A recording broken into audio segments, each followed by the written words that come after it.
Sim Racers.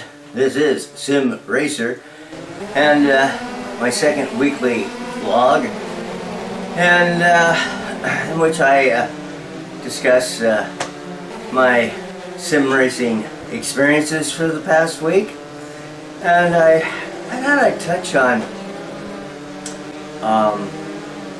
costs of iRacing, and question if in this economic serious downturn that we're having, is their current model viable? Well, hopefully it will, but we'll see on that. But let's start off with my week. It was a morbid disaster. The one series that I run in regularly, try to run in, of course, is the classic Lotus L79. And this week we are at Montreal, Circuit of Villeneuve. And I just simply can't get the car around the track. It's just a chore, and it's horrible. And I'm off pace, and that track is very difficult to pass on, and I'm fundamentally just in the way.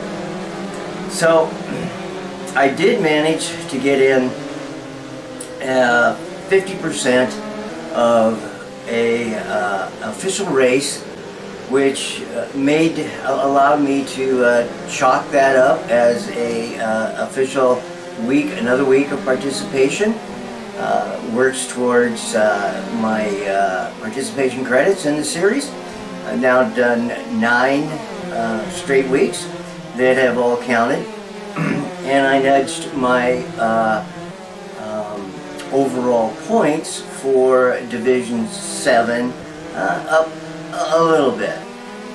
Dropped IR, but you know, that's to be expected. So then I decided I'd do the SOF, Strength of Field race, on Sunday morning, and it did not split. And I went, oh no. We had 32 cars in the race. We needed 36 to split. Apparently there are a lot of folks that don't like Montreal, don't like Circuit Villeneuve, and they didn't show up. So I ran 10 laps, and I realized that if I continue, I'm really risking taking somebody out through no fault of their own. I just can't get the car around the track. So I pulled it into the pits, and I said, "C'est la vie," and that was it for the L79 this week. Next week we're at Summit Point, a short, tight track in which you can just absolutely crank the car down with heavy downforce, and that race I think is going to be fun, and hopefully we'll have more participants, but we'll see on that. The other thing I did is using the AI module at Daytona Speedway, I did a 62 lap race. 36 cars, 35 of them AI, and the reason I wanted to do that is I wanted to have a fuel stop, where I'd be required to make a fuel stop, and I wanted to start running some ovals to kind of get back in oval racings, because I think with Indianapolis running on August 23rd, I think that week iRacing, they always have, will run the Indy 500.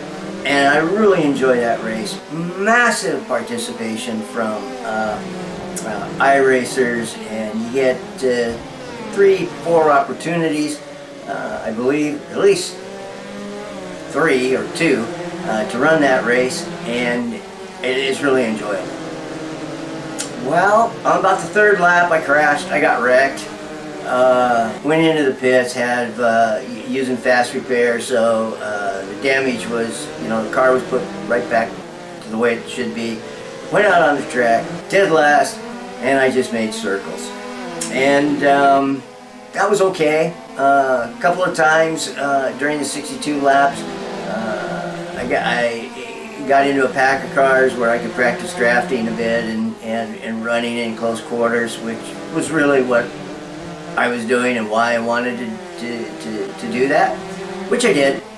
And I did need to make a mandatory pit stop. Didn't have enough fuel to complete the race, so I got that in, so I guess I achieved my goals there. I, of course, finished dead last, 36th, and this next week, I kind of am going to have a little limited availability because of good old family, hey dad, do this, but once again, I'll work and get in another couple oval sessions. So, and it's disappointing. I got to tell you, it's disappointing that the IndyCar is not in the AI module. It is just flat disappointing that car is not yet in the AI module. It really needs to be. It really needs to be. So that way, as I'm going to spring into, or the classic segue into, iRacing costs. When I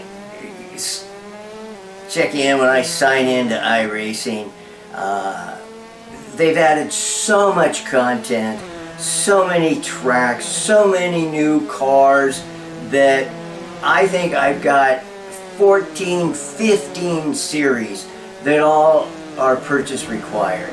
And I'd love to run some short track racing, but of course iRacing has got new short tracks, and they put those into the schedule trying to force you to buy those tracks. And so on a short track configuration, or for short track racing, I've got like 6 tracks that I'm going to have to buy. I'm sorry, I'm not going to do it. It's just ridiculous. And that brings me to the thought that, is iRacing going to meet the wall on its business model? Is iRacing going to discover that, guess what?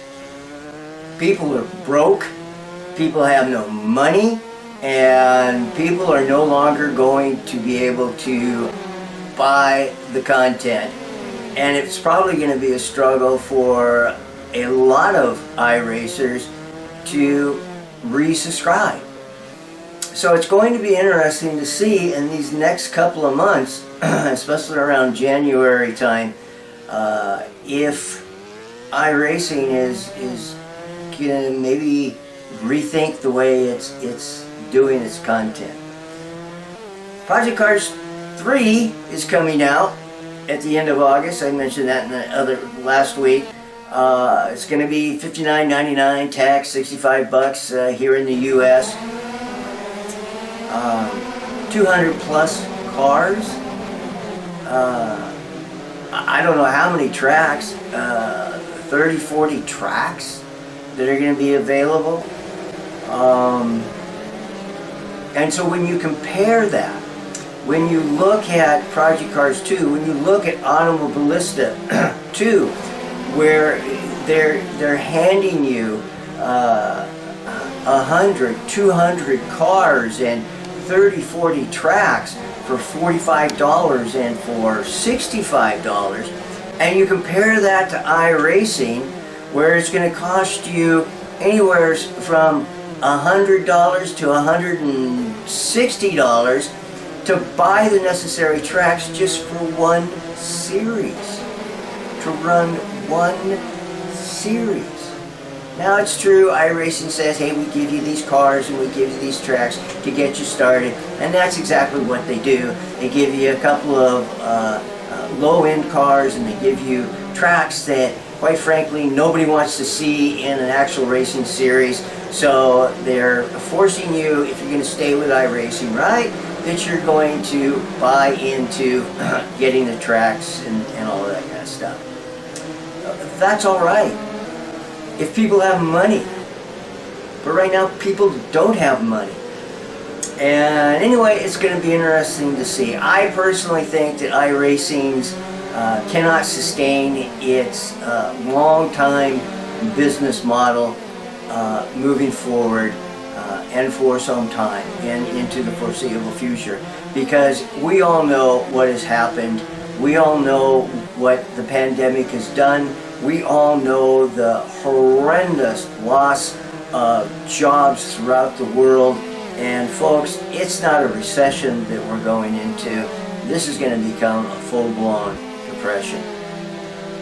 It just is, and that's sad. Really sad. Well, that's it for this week. Not much. Again, I'll leave my email in the description box if you want to shoot me an email, you want to have a shout out, you want me to let the folks know how your week went, hey, I'll be glad to do that. Be happy to do that. In fact, I would really like to do that. So anyway, there we go. I'm going to be putting up a couple of races. I've got a race from Arnold Ballista 2 that I'm going to try and get up, but it's probably not going to be for, could be 4 or 5 days, just simply because I got life things I got to do like everybody else. So there you go. Anyway, this is Sim Racer, and as always, may all of your sim racing pursuits be enjoyable. Hey, we'll see you next time. Take care.